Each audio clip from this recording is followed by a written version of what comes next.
Praise the Lord. A new testimony. गवाही देने के लिए मौका दिया, मैं परमेश्वर का धन्यवादी हूँ।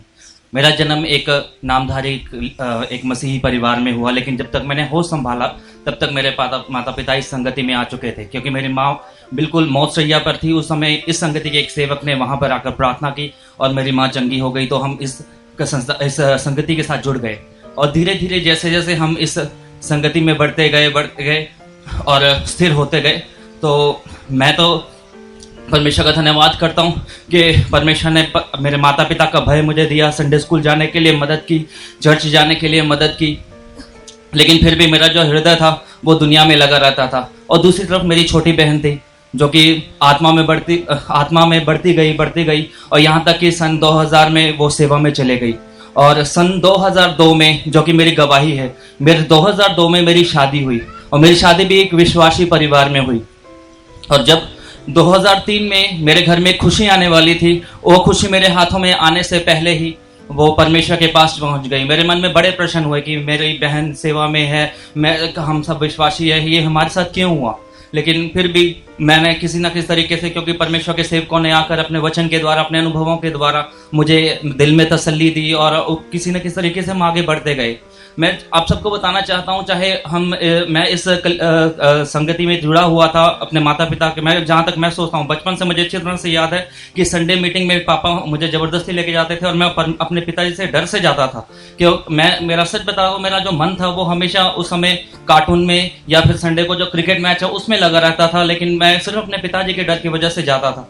धीरे धीरे बढ़ता गया। उसके बाद फिर परमेश्वर का भय मेरे मन में इस प्रकार से आया, क्योंकि छोटी सी भी गलती अगर मैं करता था तो परमेश्वर मुझे सजा दे देता था। इस वजह से मैं परमेश्वर की संगति के साथ जुड़ा गया। 2001 में मैं यहाँ पे दिल्ली में रहा, 1 साल के लिए रहा। वहां पर भी परमेश्वर ने मुझे संभाला, क्योंकि परमेश्वर का भय था, जो कि मैं कोई गलती नहीं किया। लेकिन फिर भी मेरा एक गुप्त जीवन था। गुप्त जीवन में इस तरह से था, क्योंकि मेरा जो काम है मेडिकल ट्रांसक्रिप्शन का, मेरा इंटरनेट के साथ जरूरत था। तो मेरे आंखों के द्वारा मैंने बहुत पाप किया और ये जो आंखों के अंदर द्वारा जो पाप किए जा रहे थे वो अब मेरे शरीर में आ गया था और शरीर में मैं बहुत बड़ी गलती कर सकता था, लेकिन परमेश्वर ने मुझे उससे बचाया। इसलिए मैं आप सबसे बताता हूं कि ये जो जिस प्रकार से बताया गया है, हमारे संत बताते हैं कि जो पाप है वो मन में आता है, मन के द्वारा दिल में आके मजबूत होकर शरीर में अवसर पाकर वो जरूर बाहर आता है। और मैं जानता हूं, और ये मेरे अंदर जो गलती थी जिसकी वजह से मेरे पास परमेश्वर का अनुग्रह नहीं था।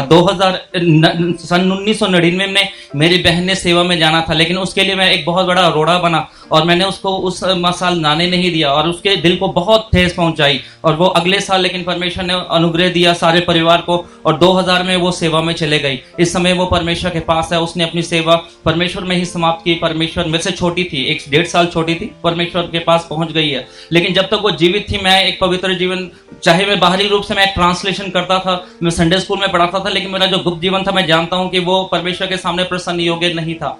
मेरी गवाही इस तरह से है, 2006 में मेरे को 2008 के अंत में मेरे दिल में बड़ा बोझ आया, क्योंकि लगभग 6 साल हो चुके थे, 7वां साल शुरू हो चुका था, मेरे पास बच्चा नहीं था और मैं अपने पूरे परिवार के लिए, यहाँ तक कि अपनी बहन जो सेवा में है उसके लिए भी एक शर्मिंदगी का कारण था, क्योंकि उसके भाई के पास बच्चा नहीं। मेरे माता पिता कहते थे उनके बेटे के पास बच्चा नहीं है, भाई कहता तो उसके भाई के पास बच्चा नहीं है, एक शर्मिंदगी का कारण था। लेकिन उस वक्त परमेश्वर ने बोझ दिया। लेकिन वो उस समय भी एक सामाजिक दबाव की वजह से फिर मेरे और पत्नी ने हमने सोच लिया कि चलो कोई बात नहीं। हम दुआ करते थे, पर मेरी पत्नी कहती थी कोई बात नहीं, परमेश्वर तो हमें बच्चा दे, हम सेवा में सौंप देंगे। लेकिन मैं कहता था मेरे को बच्चा चाहिए ही नहीं, सेवा में सौंपना तो चाहिए ही नहीं। मैं कहता था, मेरे को याद है कि जब मैंने अपनी बहन को सेवा के लिए भेजा था तो मेरे दिल में कितनी चोट पहुंची थी, कितना ठेस पहुंचा था, मैंने कितने दुखी मन से उसे भेजा था। ऐसा मैं अपने बच्चे के साथ नहीं कर सकता। लेकिन और मेरे को बच्चा अडॉप्ट करना मंजूर था। और हमने क्या किया, हमारे जिस कलीसिया में मेरी बहन सेवा कर रही थी वहां पर एक विश्वासी था। वो कहते थे कि एक सेवक के परिवार में जाएगी हमारी बच्ची तो अच्छा है। उसका एक नवजात शिशु था, बच्ची थी,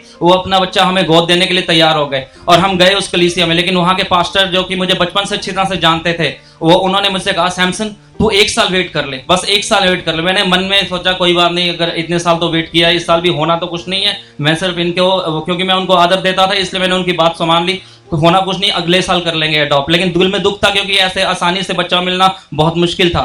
फिर भी मैंने किया और हम ऐसे ही मन से ना पूरे आधे मन से फिर हम चले गए, हमने प्रार्थना करना शुरू किया, लेकिन आधे मन से करते थे। क्योंकि याद है कि उसी साल 2009 के आरंभ में एक विश्वासी ने हमारे चंडीगढ़ कलीसिया में एक विश्वासी ने ऐसे गवाही दी, 6 साल के बाद उनके पास घर में बच्चा हुआ। मेरा दिल उस समय परमेश्वर ने तोड़ा, मैं टूट गया और मैं परमेश्वर के सामने रोया, बहुत रोया।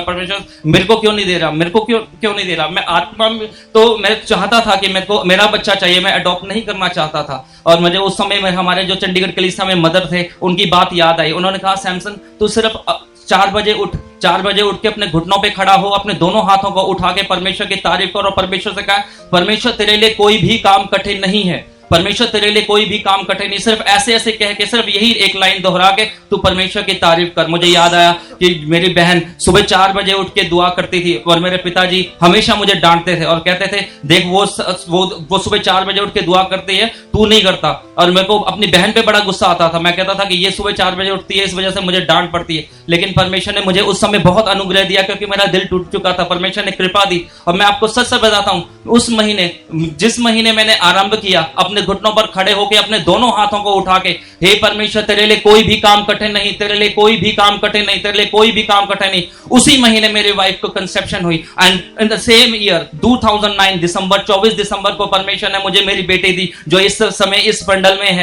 में है। उसका नाम प्रिया परसिस है। वो 10 महीने की हो चुकी है। परमेश्वर मुझे अनुग्रह दे कि मैं इस जो परमेश्वर ने दर्शन मुझे दिया, इसमें लगातार बना रहूं। मेरी बहन जब तक इस दुनिया में थी, सेवा करती थी, तब तक तो मैं एक पवित्र जीवन जैसा अंदरूनी रूप से बिताना चाहता था, नहीं बिता पाया। चाहे अब वो परमेश्वर के पास है और वो परमेश्वर में ही सेवा समाप्त करके चले गई है। मेरे आप सबसे निवेदन है कि मैं और मेरी पत्नी और हमारा पूरा परिवार पर एक पवित्र जीवन व्यतीत करे, परमेश्वर के प्रसन्न योग्य जीवन व्यतीत करे। और परमेश्वर इसके लिए हमें बेहद अनुग्रह दे, कृपा दे, शक्ति दे। और हम भी कम से कम सियोन तो नहीं पहुंच, नए यरूशलेम तक पहुंचे और वहां पर परमेश्वर को देखे और अपनी बहन को भी मैं देखूं। इस प्रार्थना के साथ मैं अपनी इस गवाही को बंद करता हूं।